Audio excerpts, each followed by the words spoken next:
This is KUGAN CASSIUS Rifle TV in association with Macklin's Gym Marbella. With me I have Matthew Macklin, our wonderful sponsor. How are you, Matthew? I'm alright, not too bad, thanks. Yeah. I was returning to action May the 9th. Yep. Still waiting on news of an opponent for you for that day? Yeah, doing a 10 rounder, just waiting on news for an opponent, as you say. Hopefully get a nice win back and then see what comes off that towards the end of the year. I was obviously going to retire after the fight with Sebastian Highland, but because I felt on the night, just felt tired, old, real early in the fight. But then, the more I analysed it, once I had a rest and that over the year, I really, it's a big decision. So obviously you super analyse everything, and I just thought, the very, very possible that I was just burnt out and jaded. I'd been training from like the 3rd, 4th of January for the Stern rematch, which never materialised. Then had a few days out. Then was back in the gym training for the Gale fight, which fell through 2 weeks before.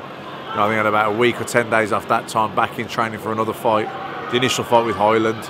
Then obviously Jamie, that happened with Jamie out in Spain. So I had a few days out of the gym then. Then I was back in Manchester with Joe Gallagher, trained hard for like 8-9 weeks. Did 8 rounds in Germany, had a week off, back in the gym. So I just think, all year, it wasn't even the case of ticking over. All year I was training for a fight. Yeah. And, at 32, at 22, that's a lot of training. But 32, it's too much training. And, I think I was just burnt out and overtrained. And I think I've had a real good rest over the Christmas and New Year. Just started back now last week. And I'm looking forward to boxing now May the 9th in Birmingham.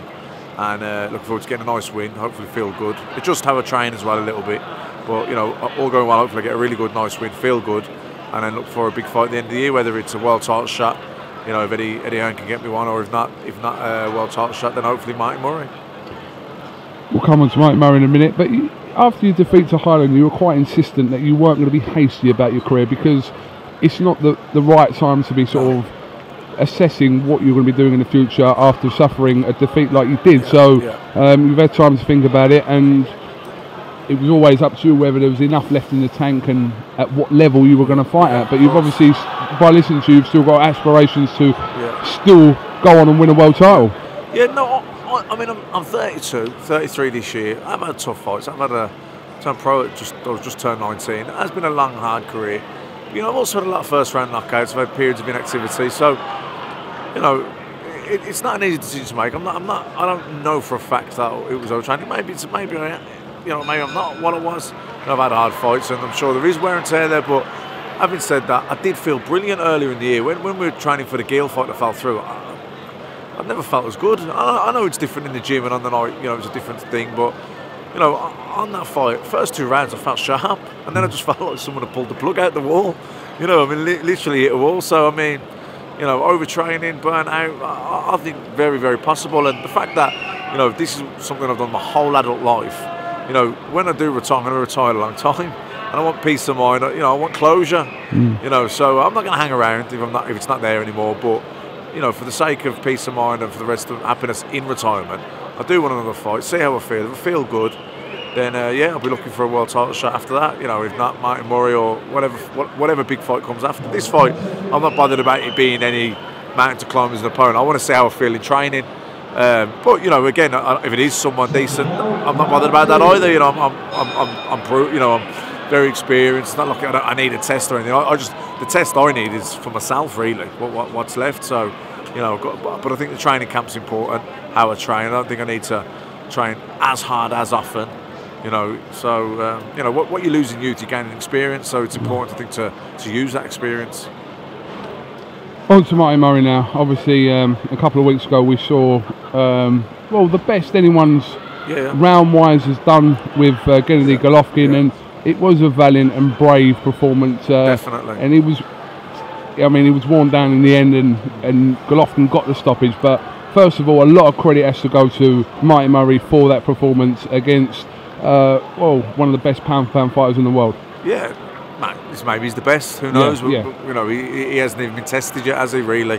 Murray went the distance. Went 11 rounds with him, so he's tested him in that regard. But it was all Golovkin, all his ease really. So we still don't even know how good he is. For me, you could argue he's the best pound for pound. Mayweather's Mayweather, and he's proven it time and time again. But I think Golovkin's the heir to the throne.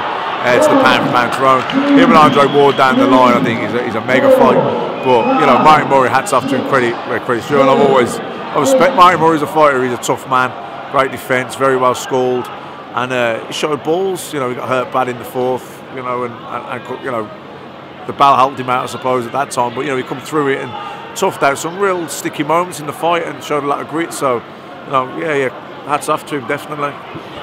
I haven't seen it, but I understand there's been a little bit of Twitter thing between, not in a bad way, but between you and Martin Murray, and this was always one of the fights in the middleweight division domestically that we never got to saw. Darren Barker as well included in that. We never got to saw the three of you fight, but you know, how realistic is this?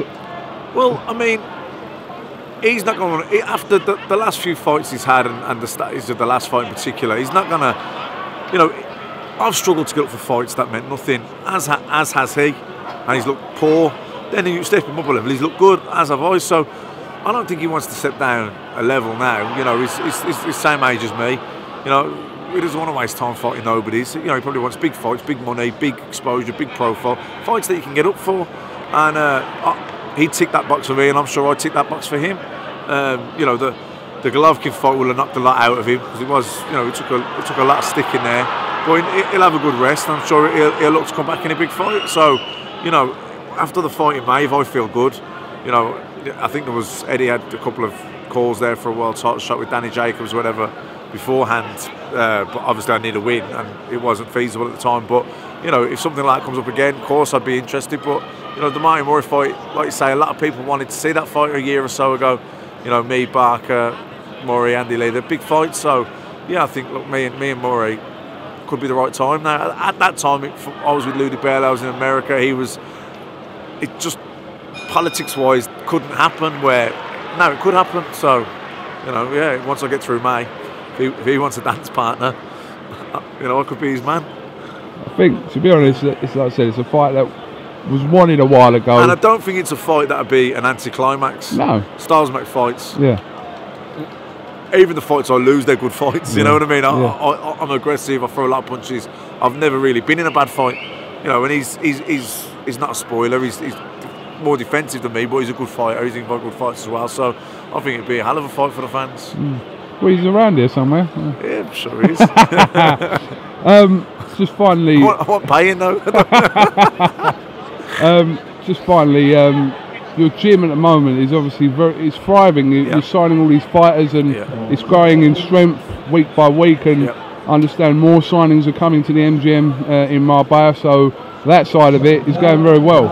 Yeah, like it is, and look, I've been through the mill with managers and promoters during my career.